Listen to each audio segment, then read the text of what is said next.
Did you know that receiving money activates the same brain region as eating chocolate or falling in love? But here's the twist. This chemical rush can actually change how lucky you think you are. Welcome to a strange truth. Money doesn't just buy things, it rewires your brain. And sometimes it tricks you into thinking you're luckier than you really are.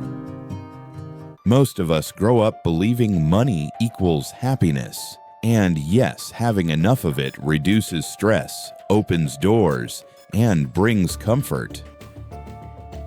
But here's the problem. The pursuit of money can also lead to anxiety, unrealistic expectations, and distorted thinking. People start equating wealth with worth, not just of things, but of themselves and others. So, does more money really mean more happiness?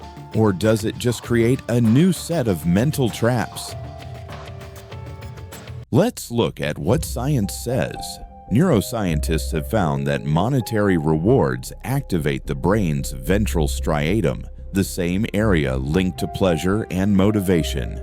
In one experiment, people given small monetary incentives showed heightened brain activity and took more risks, even when the odds were irrational.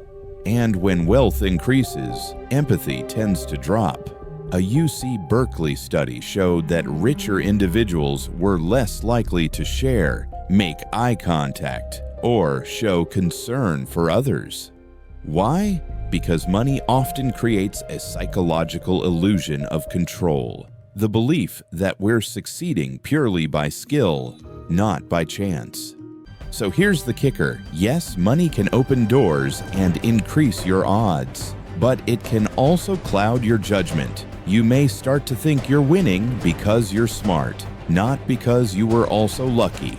That's when money stops being a tool and starts being a trap. The moment you believe you control luck, you stop seeing reality clearly. And that's when the real risk begins. Money shapes your brain, your choices, and even your definition of luck. It can empower you or blind you. The real danger: losing the line between who you were and the rich jerk who doesn't care about anyone. There's a saying, he made it in life and still remained human. Understanding this dual nature might just be the luckiest insight of all. What do you think? Does money make you lucky? Or just feel lucky? Drop your thoughts in the comments. And if you're curious about how wealth changes behavior, check out our video on the psychology of getting rich.